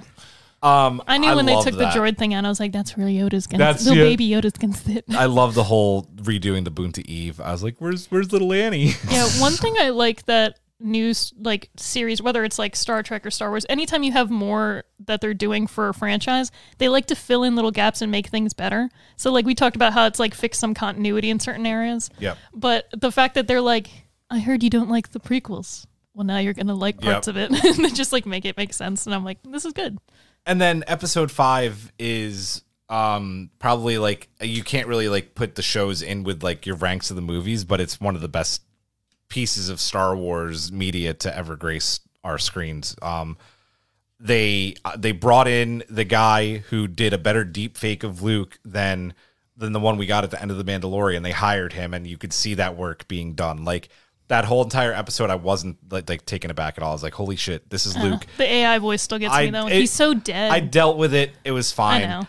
I know we're going to get to it, but I didn't like the choice. One of my favorite moments is when he's talking with Ahsoka, and Ahsoka's just so much like your father, and I almost started crying. I was like, Well, it's an interaction that we needed and we didn't know we needed, so I really enjoyed that. Yeah, same. And then finally, the finale. There were some good parts. There were some questionable parts. It was good. It was what it needed to be. I just really wanted more from this series. It was the action set piece you kind of expect. Yeah. Let's get down to those negatives a little bit more. The show has been criticized and I think fairly for not focusing on the titular character. Like you can't really escape that. Especially in those, final 3 episodes. Maybe not the final 3, but 4, 5, 6. Like at least 2 of the episodes, like he either doesn't appear or is in for maybe like a few seconds. But the show, like Brittany said, and have you said, Matt, is focused a lot more on Fennec Shand, who is a great character, Mando, and Jedi of all people. Thoughts on the show was kind of went in this just erratic direction. The problem was, if it wasn't called the Book of Boba Fett, I might have not have had such a reaction to it. But when you call something by a character's name, I expect it to primarily focus on that character. And like you, Julian, I was fine with the first few episodes because it showed me how he got out of the Sarlacc pit, how he was nursed back to health, how he became, kind of the person he now is. I was fine with all that. That's kind of what I expect out of something called the Book of Boba Fett. Yeah. But as soon as it crossed over into like that the episode when it was just the Mandalorian, I was like, what the fuck? Yeah. Like, I enjoyed it, but I was like, what the fuck is this? Like, I felt like that episode with Mandalorian, you could have slapped it at the beginning of Mandalorian season 3 and that it would have worked just fine there. Like they could have had those last 3 episodes where he meets up with Boba and Fennec after all the events of their show, and it's that culminating thing. Yeah, I agree. Yeah. Okay. Julian's little shake of his head there. No, I mean, I agree that the direction of the show is my main issue with it. Like, I'm fine with, like, Star Wars being goofy as shit, because let's be honest, Star Wars has always been goofy as shit. I know people who like to complain and quirk about different things. Like, my only concerns in general was just, you have those first 3 episodes which are establishing a specific, like, okay, this is where the story is going, this trajectory. And then, like you said, out of nowhere, it's just kind of like Mandalorian time. And you're like, I love these characters, and do I mind seeing them again? No. But at the same time, it's like, what the fuck is happening with Boba's plot right now? Is he still doing shit right now in the background and I don't know about it? Am I not privy to it? And they needed to build that more. Yeah. It just wasn't finished by the time we got to the finale. Yeah, and especially with only having 7 episodes. That just happened out of nowhere. Dude, the final fight. Let's get Danny Trejo. Yeah, I know.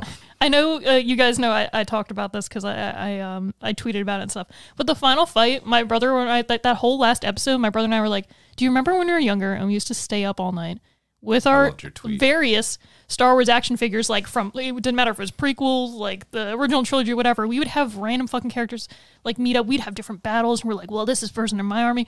Like, it literally felt like Dave Filoni and Jon Favreau were just, like, they brought in their fucking action figures and were just like, well, what if, I have the Rancor show up, but Boba's riding the Rancor. And like, oh yeah, but now I got these things. The droidicas? Well, now they're super droidicas, but we're not going to call them droidicas. And like, they just do all this crazy shit. And I was like, this battle is ridiculous and all over the place, but it was fun. It was fun, but like, I hated the street kids.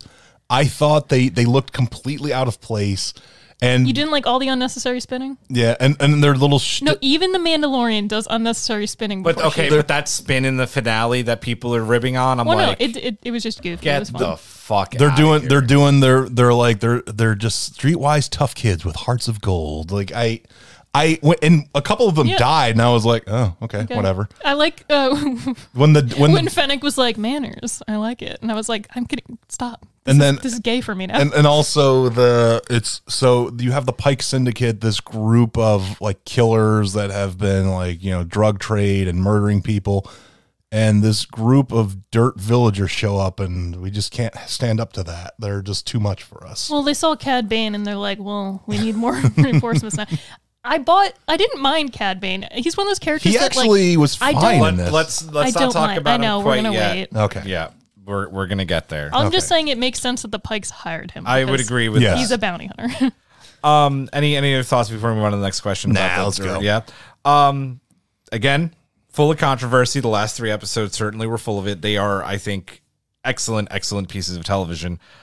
What do we think about Mando's arc being expelled, quote unquote? I feel very strongly about that from the Mandalorian Order, and that damn tricked out N1 Naboo starfighter, and I love that Cod Vance.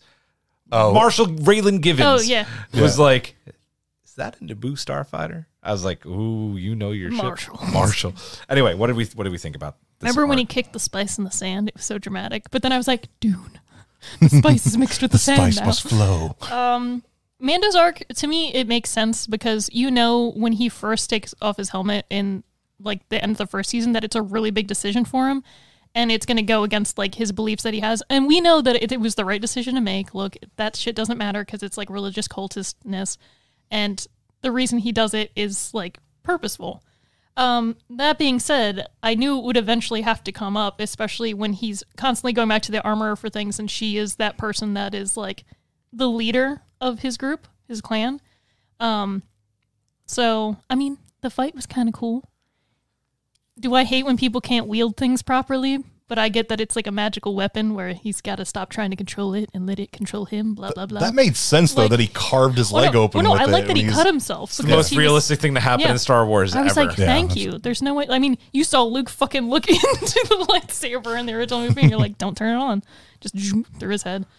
So yeah, his arc, it's fine that he has to go on his little, not quite a redemption quest, but, you know, going to like either atone if he wants or find his own path. You know, this is the way. He can have his own way. It's And I all do good. think that's what it's coming down to. I think that he is carving his own Yeah, path. just like He's not- Grogu, he's making He's his not own path. going to go the way of the cult Mandalorians or Bo-Katan's way of like restoring Mandalore. The one thing the armor did say that I think is going to come to pass in Mandalorian season 3, Mandalore is gone. Yeah. There's no going back. It was nuked and glassed. That planet is unlivable. Did see the Night of 1,000 Tears. Holy hell. A lot of tears. I'm getting goosebumps just mentioning it. That was epic. Scary, but epic. Yeah. No, I think that's the direction it's going. I think that there is going to be a fight. I think that that fight is going to involve the armor. I think it is going to involve the the fact that they brought in a member of House Vesla, very cool. Like, I dug that.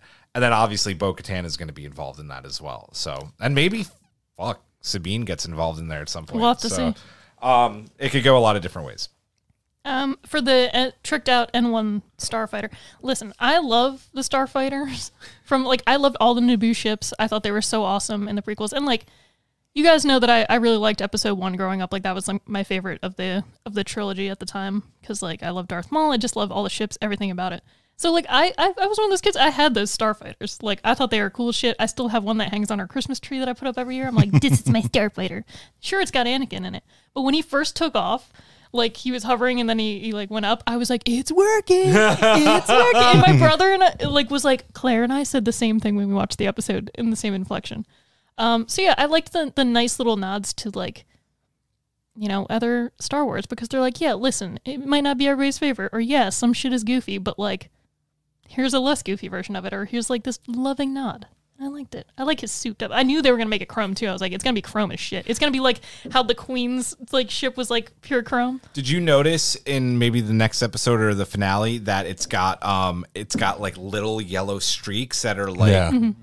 maybe places that he forgot to sand off, but it actually gives it like some character. It's really neat. I like when they first take the cloth off, and like just at first glance you're like, is that a fucking pod racer? Yeah. Just because you only see the engines, but then you're like, oh no, we're As, good. as soon as I saw it, I was like, it's the goddamn Naboo starfighter. Like, it's, although We love the honestly, one of the starfighter. things I loved about that episode is the fact that the Mechanic mechanical is so good. She's that she's like had relations with Jawas.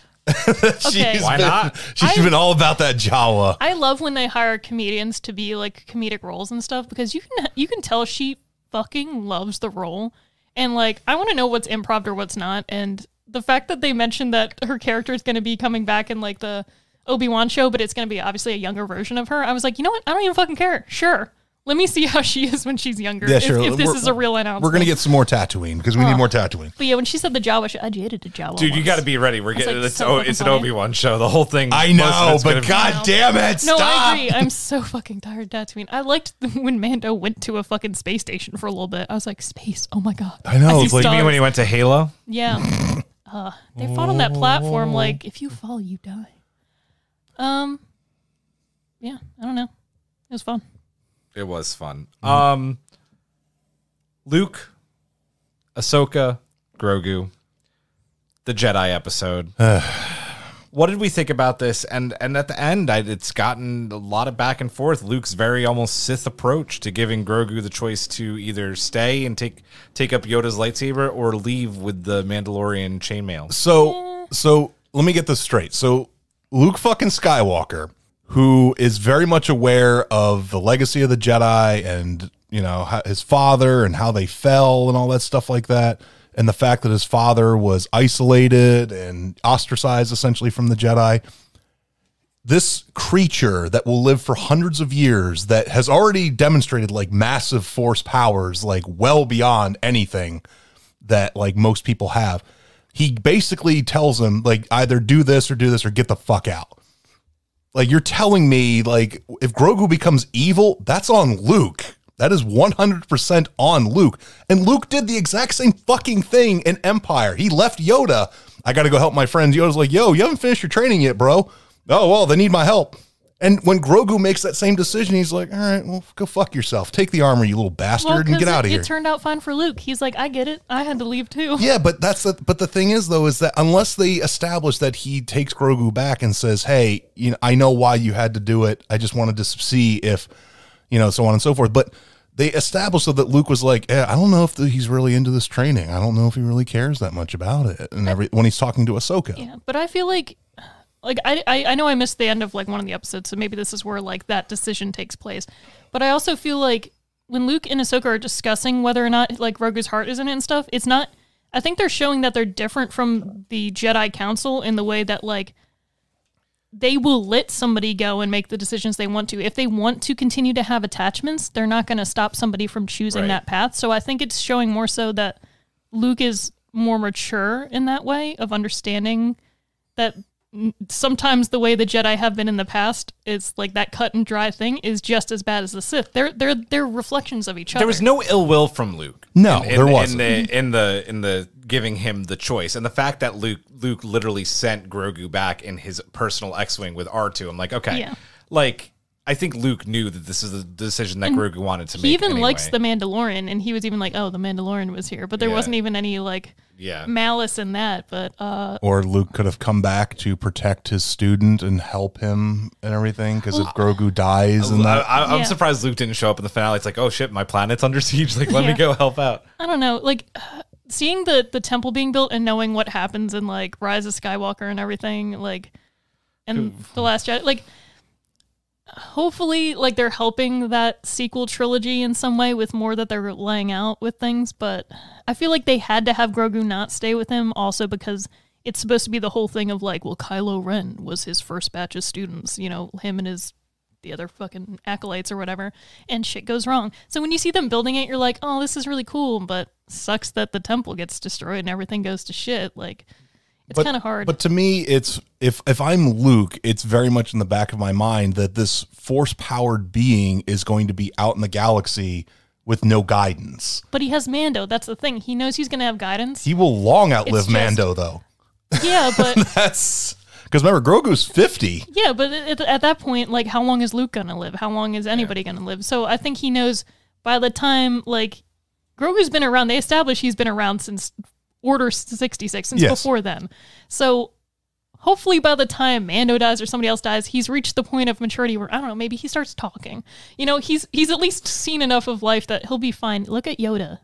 Look at what Yoda's been through and did. And he ended up in a swamp fucking being like, like, I don't know. I think it'll be okay. It was nice seeing Luke train somebody. It was nice seeing, like...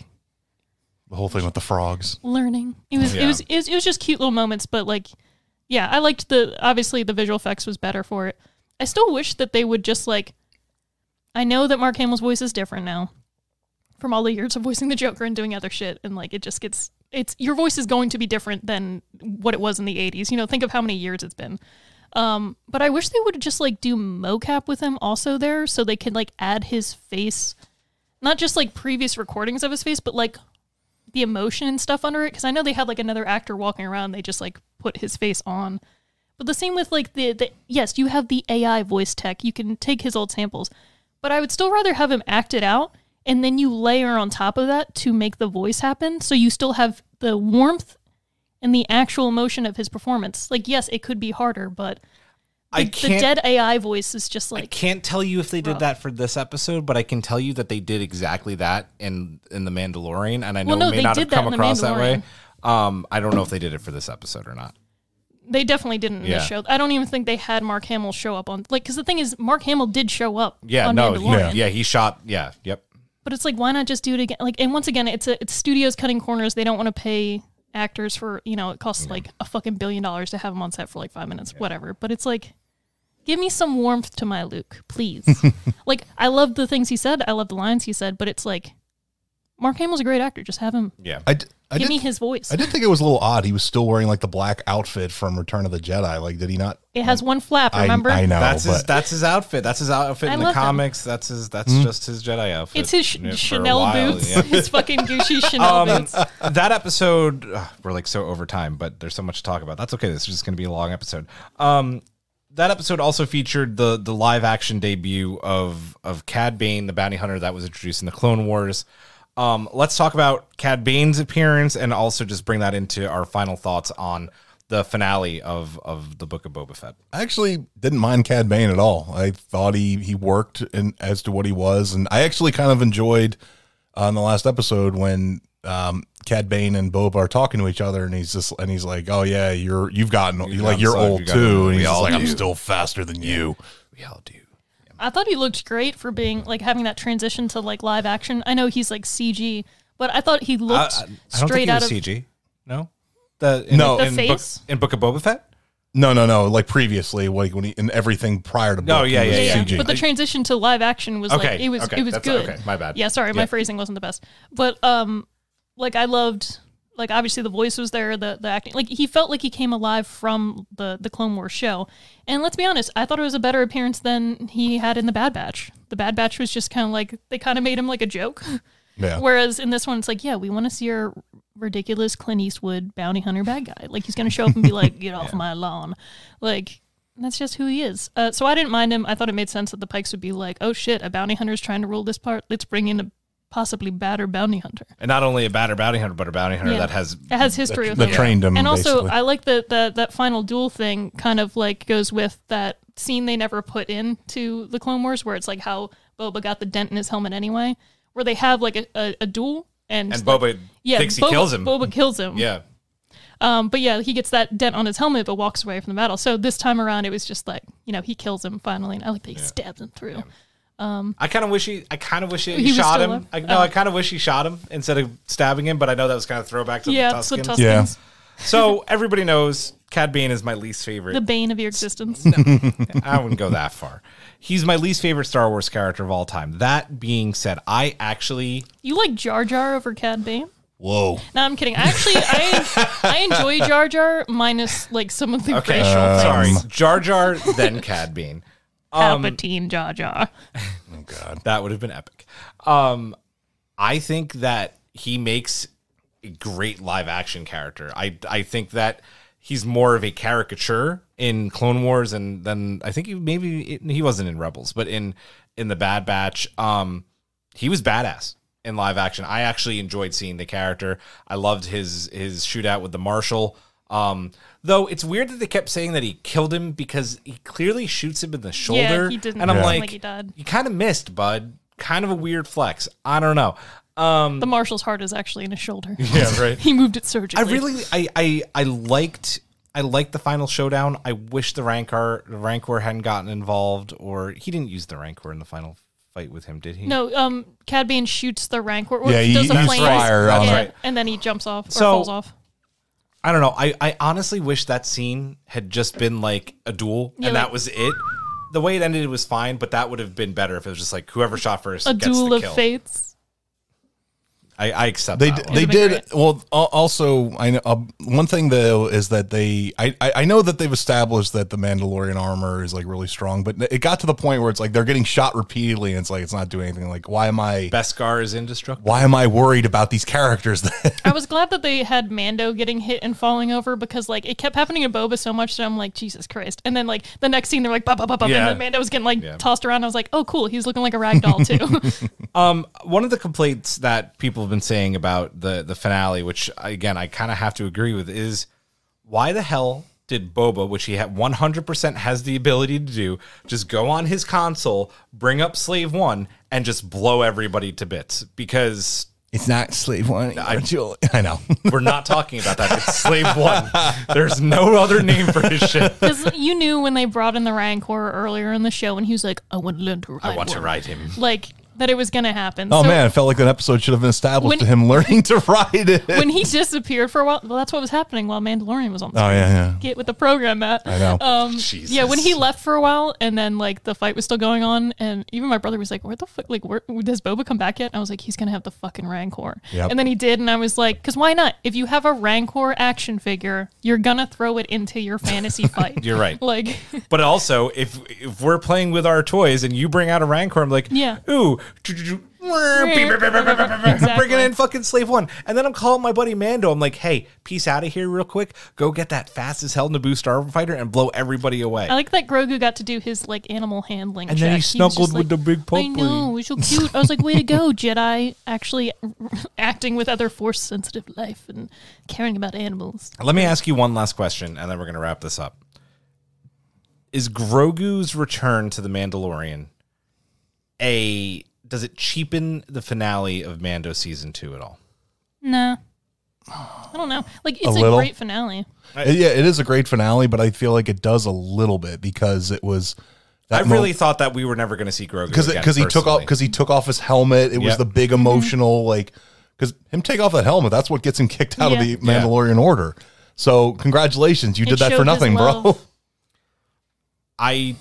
I think it cheapens it a little bit because I really thought that we were I honestly never thought we were going to see Luke again. So I was never expecting this, and I was not expecting to see Grogu again. So I'm like, am I happy they're back together? Because like it's just a great dynamic. Yes. Does it cheapen things a little bit? I think so too. Yeah, I guess it's like kind of soon because none of us thought that was going to happen in the Boba Fett show. I did like. Sorry, real quick, but I did like them when the fans like Grogu. That's a terrible name. I'm not going to call you that. Like great. she's the audience at that That point. was so Like that he has meta, the little yeah. fucking Beskar chainmail, and I'm just like, so cute. so cute. Let's rate this one out of 5 rideable Rancors. Let's do it. Brittany. I don't want to go first. I'll go first. I'll give it 3.5. The story beats, like, it was made competently. I hated certain things about it. I hated Luke's choice to Grogu.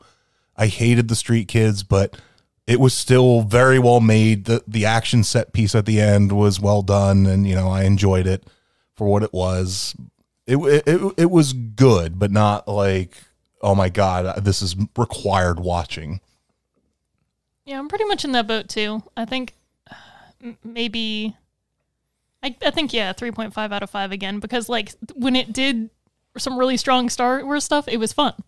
But overall, like, it's not a show that I think like like when the next season of Mandalorian comes out or whatever, like if I do watch them all again, like leading up to it, sure, I'll tack that on as season 2.5, but this isn't one that I'd be like, you have to see Boba Fett, you have to know these things. I would just be like, honestly, just know that this happens with Luke and Grogu. Ahsoka shows Watch up these and, like, 2 episodes. Yeah. And like the final fight, it was goofy as hell, and like it was fun, but at the same time, I'm like, this isn't like mind-blowing cinema. I know that 2.5 is technically the middle of 5, but I feel like 3 is a little bit more of a fair score to the show. I'm going to give it a straight 3. That third episode just makes me want to scream. But when this show is being Star Wars, it's at its very best, which I really, really appreciate. And now, listen, if it would have just been the Fennec Shan show, fucking 5 out of 5. Let's be honest. I would agree with it wasn't like, it's hard to call the show the Book of Boba Fett. It just, I don't know. And I'm fine with his character. Like, I'm not particularly mad about anything. It's just like he kind of didn't get to do much. Just in his slap own a show. question This is mark. one thing I didn't say when you talked about it was, man, Boba Fett was really Boba Fett in The Mandalorian, and he was still a badass. And then at the stinger at the end of Mandalorian season 2, when he kills Bib Fortuna, was like, and then it's like the Book of Boba Fett is coming. I'm like, I'm getting goosebumps. Holy shit! Yeah, it was cool. And then he immediately he's just—it's kind almost of like he was just a a different turd character. in this. Well, think of like how he reacted to Bo-Katan and everything when she's like, she's like, you're not a man. He's basically like, fuck Yeah, you. and I don't then give a he shit. What fights you? Sasha Banks. Yeah. Sasha was more compelling. Yeah. But yeah, I would like to. Hopefully, he gets a chance If to. there's They more, did- we they need did him Tamora to be Morrison a Boba Fett. disservice. I would agree with that. We went on for a long time this show, but well worth it. That was I blame fun the talking Oscars. about. I blame the Oscars too. Yeah.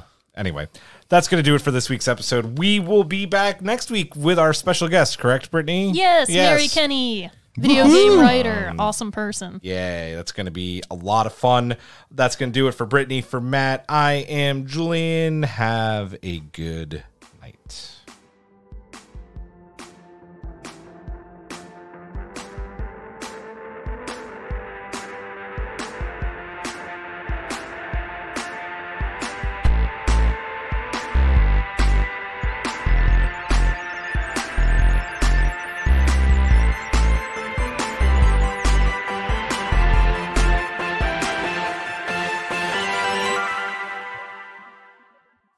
You can find Everything is Permitted on Apple Podcasts, Spotify, Google Podcasts, and YouTube.